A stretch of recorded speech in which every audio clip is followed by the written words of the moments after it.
Hello everyone, welcome back to VLSI for all. Today we have Jyoti with us, who is currently now pursuing his MTech at NIT Durgapur, and currently he has got an offer from ARM to be at position as an verification engineer. So over to you, Jyoti. How are you doing today? Yeah, thank you very much, first of all, for inviting me to share my experience of my interview and everything at NIT Durgapur and also at ARM. So yeah, it's a very fine day, and the day is more beautiful as I'm giving my interview for the very first time in this kind of platform. Yeah, nice. Okay, to make you more comfortable, Jyoti, can you just start with your introduction, brief about like how was your college life, why you chose to go for MTech, and just your experience till your undergrad and grad level. Okay, sure. First of all, I would like to mention that I have done my schooling from Pearls of God School here in Hinmotor itself. It's under the ICS and ISC board.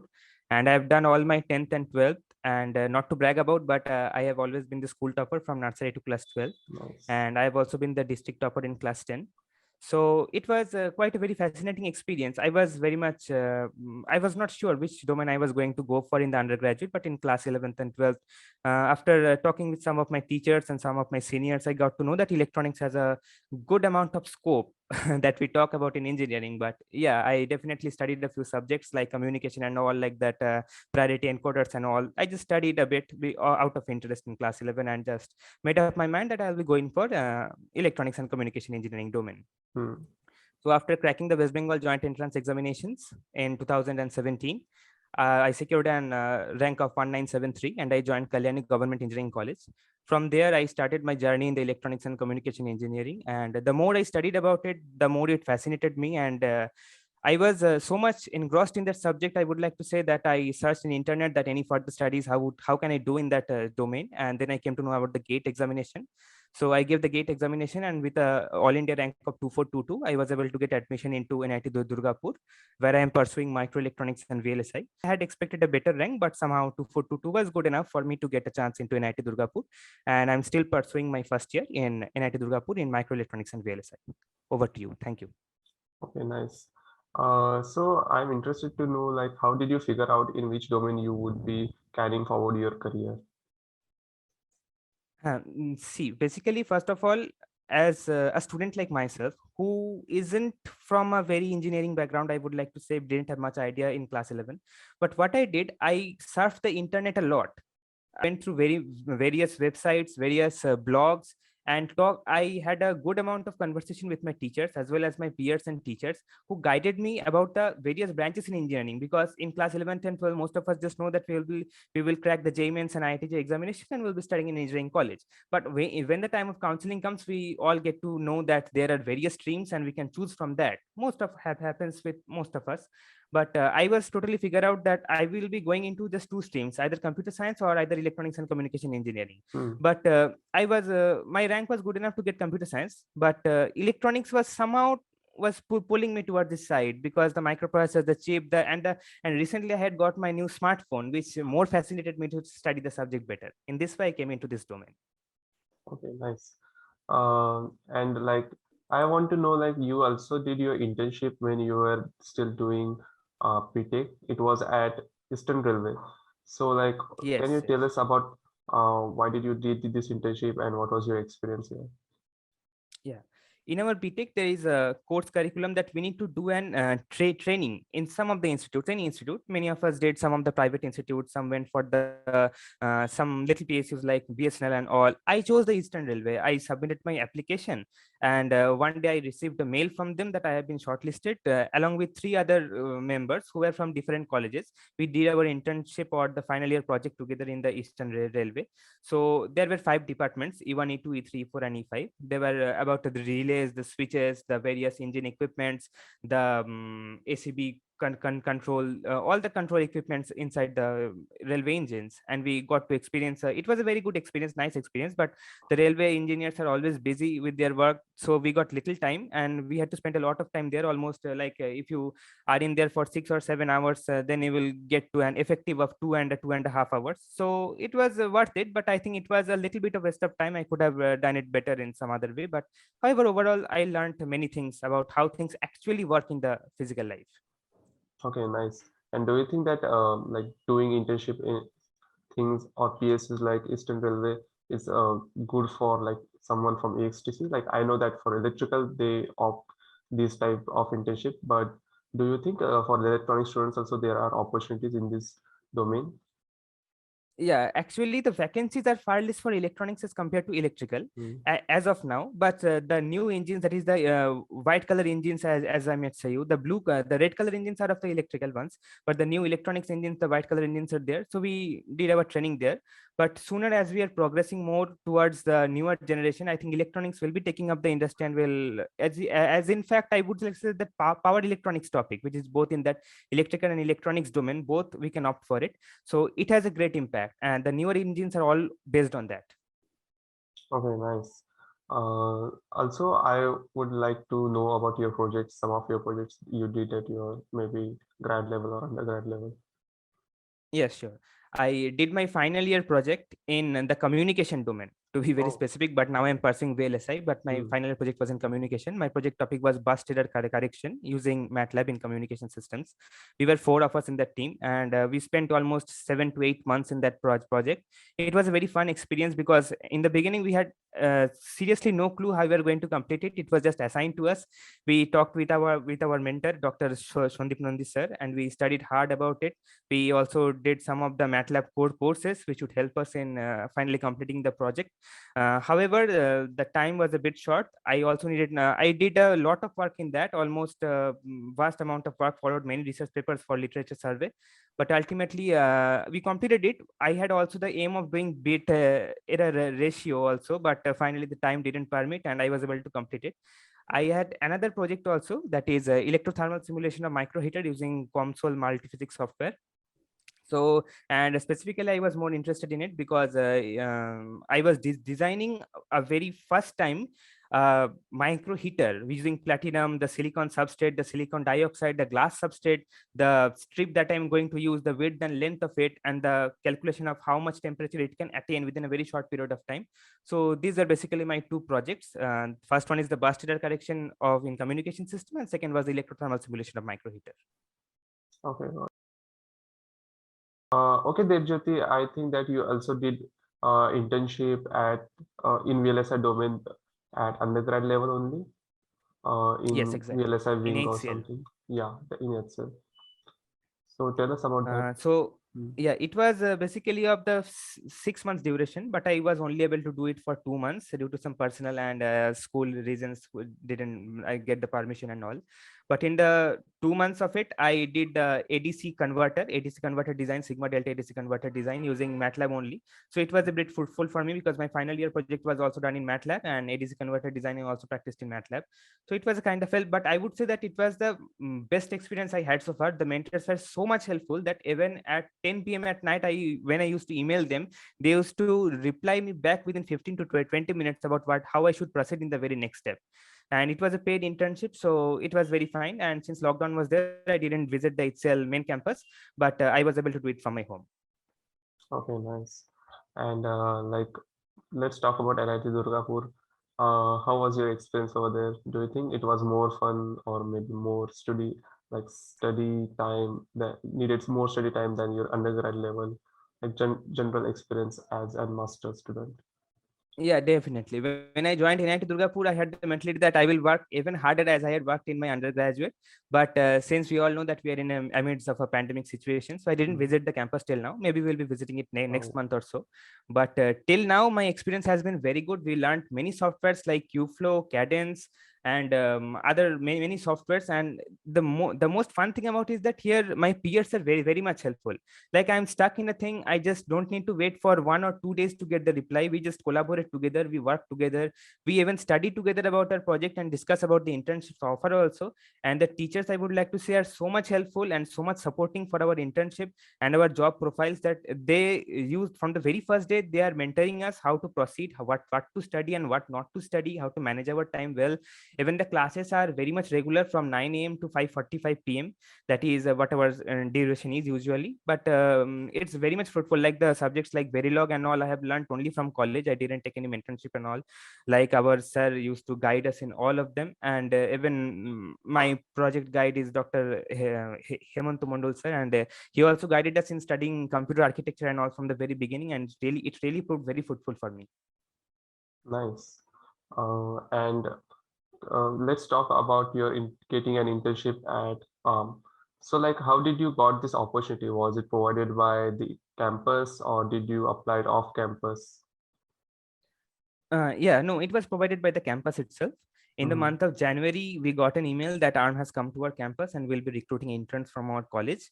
And they just within 1 week or so, we had actually. Do I need to explain the full rounds? I'm explaining it. Okay, Yeah, yeah. You I'm can going it start with step by your step. like was there any written test and then you can move to Yeah, technical yeah, round. okay, okay, I'll Sure. explain it. Okay. So, firstly, there were 3 rounds. First was the written round, in which total 44 people were 44 people had appeared after shortlisting that a 7 CGPA criteria was there. And after filtering through that process, there were 44 people who totally appeared in the initial written round. And there was the first interview round in which only 16 people got to appear. And then the second interview round, only 6 people appeared. And out of that, only 3 people got selected in the for the final offer. There were 2 from VLSI, including me, and another one from CSD department. So there were basically 3 rounds. Initially, they had 44 people. Interview 1 consisted of 16 and interview 2 consisted of six people, of which only 3 got selected for the final internship offer. So explaining it, I would like to explain that for the students who are going to appear it in the next consecutive years, I will like to explain a bit Mhm. to you. Like Yeah. there was a written test. It consisted of 100 questions and the time was 100 minutes. So the accuracy and the speed was really a great factor in determining how much rank you will have. And the out of 100 minutes, the first 30 minutes was consisting of the aptitude, but that and the rest 70 minutes was a technical round. But the important factor is that you can't switch between aptitude and technical. First 30 minutes you are mandated, you need to do the aptitude, and as soon as the 30 minutes finishes, whether you have completed your aptitude section or not, it doesn't matter. You will be shifted automatically to the technical section. Like you cannot switch between apti and technical. You need to Mm-hmm. follow the sequence, and the 30 and the 70 minutes allotted for both apti and technical. Next, talking about the aptitude that came, it was a basic questions like everyone practices regularly, like mixtures, circular arrangement, some bar graphs, some age calculation, probability, percentage, profit loss, even time and distance were few up there. But the most 2-3 questions were from charts actually. Like you need to calculate the percentages, how much are above, how much are below, what is the percentage in 2005, 2006, like that type of question. And pipes and cisterns questions, as you all know, I will study in our very basics in class 6 and 7. Those were the basic questions, but 30 questions were there, so I could only do up to 18 questions. I think I attempted only 18 questions out of 30 and didn't get time to do the rest 12. Then there was a technical round, the rest 70 minutes. It asks basically about the modes of operation, the C code bugs, 8085, addressing modes, AMBA protocol, since it is a risk based company, so AMBA protocol. And then 8051 architecture, MOSFET current, the GM equations, and many questions were asked from digital combinational and sequential circuits, Boolean algebra, and a clock related question like setup and hold time calculations were also there, and interrupts and ISRs, that is the interrupt service routine questions, were also asked from that portions. Then the interview round 1. So the day of the interview was really a bit hectic because it consisted of 2 rounds of interview. My first round was from 10 to 11. Then we got a 2-hour gap in which we are not sure also whether I would be appearing for the second round. But however, with God's grace, I got selected into the second round and I made it till the finals also. So it was a bit hectic because 2 rounds of interview happened in the very same day. Yeah. Interview round 1, I would like to say, first question was asked to me about, tell me about yourself. Like it is the very first question which is asked generally in all the interview to make yourself comfortable with the interviewer and the platform that you are using. So it was the very first question. Then my question included how to implement a low power clock in a microprocessor. I didn't know the answer exactly, but the interviewer guided me through the answers and he was just checking my process, how I approach the things. And even I was asked to imagine that if I were to design a processor all by myself, what is the approach that I would be using and what are the steps that I would be taking to implement a low power clock in a microprocessor. That is was an imaginative and situation based question. Then I was asked to imagine the steps in a Mealy and Murray machine that we follow the differences, and questions were from buffers and questions were finite state machine FSM and its implementation. There were also questions related to my internship, like as you asked in my HCL internship, what I have done and how I implemented it. There were also questions from basic digital implementation and the softwares that I have used in my MTech, and a few questions from Verilog. But it was mostly from the things that I mentioned in my CV. I need to be very specific that these are the questions, strength I have mentioned in my CV, and questions involved only around that portions. So after the first round of interview, there was a second round of interview. It commenced from about 2 p.m. and lasted till 3 to 3:10 p.m. It was a more than 1 hour of interview, and it was divided into two halves. The first half consists of the coding questions, all the C-based questions. The interview first asked me which language I'm comfortable with. I told him that I can answer questions in C, Java, and Python, whatever he may choose to ask me. But he said that, do you know C++? I said, no, sir, I don't know C++. And he just continued with the C and Java questions. When I was asked to design the code for a Fibonacci series using the recursive function, he asked me what his recursive function was, and then I was asked to implement it in real time in the chat box in the MS Teams. And also there were questions from Cube. How will you implement a cube using some code? Some situation based and real time C codes were also asked, like suppose you are entering a room, there are this many members, you need to calculate the attendance and all this type of C code. He didn't ask me to code this one, but it was situation based, and he was just checking my approach, how will I proceed.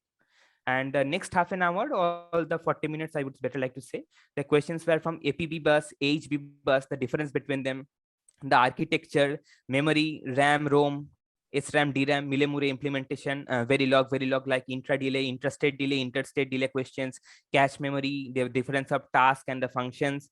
And even my internship experience was asked, but no questions were asked in this round regarding my internship. It was all done in the first round itself.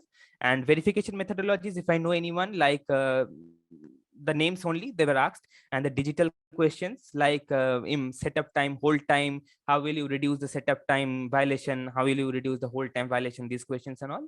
And short challenge effects in MOSFETs like drain induced barrier lowering effect and VT roll off effect, these questions were asked. And also I was the very last question was a very simple one. I was asked to design a low pass filter using a resistor and a capacitor. So all total, as much as I remember, that there were total 30 questions were asked during my second round of interview. But out of only 3 people got selected. I talked with the other 2, and they said that they were not sure whether they are going to get selected or not. But after the second round of interview, I was quite certain that I was going to get the offer, because the interviewer told me that we are looking forward to work with you, and this is the domain, verification domain, that you will be working in. So it was a very nice experience. Yeah. So like it was like I'm definitely sure that it was a rigorous round. But did you know this about like you would be positioned as a verification engineer, or like it was mentioned while they were coming, or it was just No, after no, not your at all. interview? When they came, Okay. they didn't mention it. But during the interview, I asked him that, sir, what will be the role? What will the projects that will be working in? He said that most probably that you will be working in the verification domain. Okay, nice. So like you were not rigid that you will be only working in PD or design. You were okay with No, no, no. I even asked, and he even said me that my memory part was strong, so he may even gave me an offer for memory designing options. But he said that most probably it is that you will be in the verification domain. Okay, okay. Nice, nice. Uh, so like Devjyoti, I'm sure that you will be happy to after so much of hard efforts, then you are able to crack into ARM. So like, what are your future plans from now? Yeah, talking about my future plans, I have always intended to work in some of the product based companies like ARM, like Qualcomm, all the big names that are in the industry. I would like to work, and in the recent years I will be working in these product based companies itself. But I am a very fun loving person, so I don't know what I'm going to do with my life, whether I will be in the engineering domain or not throughout my entire life. I'm not sure of that. Anytime I may want to leave this domain, I will be leaving it. I will continue with anything that I like at the present moment. But for in the next recent few years, yeah, I will be definitely in the product based companies, and after that, if I want to do something of my own, I will just go in that. Nice, nice, nice. That's a great plan. Also, like I had like before we started, we had a word with Rajat sir. Like you had some contact with VLSI for all. So did you took help from them in any way? I just called him once that what are the options and all. He just told me that these are the scopes after the to say you can opt for this coaching institute also if you would like to take some guidance. They provide good guide. You are definitely good to go with them. Yeah, nice. Um, okay, so Debjyoti, we would be heading towards the end of this session. Before that, is there anything that you want to share with our viewers? Yes, I just want to give a little bit of advice, if you not advice, but some guidance for the next persons who will be appearing for ARM interview or any of the product-based companies. I would like to say that focus on the basics. And if you're an MTech student, just focus on the gate basic that you have studied in the gate and the basics of each and every subject. Like it mustn't happen that you are not able to design a clock, you are not able to design a frequency, different frequency clock using a very low code. Like then your interview doesn't go that well and it ends there itself and you get an indication that you won't be making it. So be very strong on the basics. And even if you don't know an answer, I would say to all my brothers and all my elders who will be appearing that if you don't know an answer, don't just leave it by saying that I don't know. The best approach is to show how you are proceeding or how you are approaching in a particular, because the interviewers try to guide you in that very domain. Like I said that to design a clock, low power clock in microprocessor, I was not aware of the answer, but he asked me to imagine yourself, how will you, if you are in that situation, how will you design it? He just guided me through the answer. Like they want to see your approach, how you deal with the new things, because engineering is not about just mugging up things and putting it all you have learned, but it is delivering something new, creating something new. So the just basic follow the approach and clear on the basics and just try to answer everything to your level best, and don't lose confidence, because 2 rounds of interview in a very single day is really very hectic and rigorous. So I will advise that just keep your nerves steady, because many of my friends also, they were very good in that topic, but since they lost their nerves, they were just quite nervous before the interview. I think it impacted them to a little extent. So just keep your nerves steady and just remember that nothing matters actually. If it doesn't click, you will go in some other industry, some other domain, and life happens actually. You no need to worry about anything. That's a great advice, Debjyoti, and I'm sure that like we are in contact with a lot of people who are actually in this journey, who are doing MTech. They might be waiting for their next interview call or something. And by this episode, I am also sure that they are going to learn a lot from your experience, and this is going to do a great benefit for them. So thanks again, Devjyoti, for taking out time and being on this episode. And all the best for your career ahead. Thank you so much, Sanket, for giving your time to me also and inviting me here. And I'm, oh, thank you. Thank you.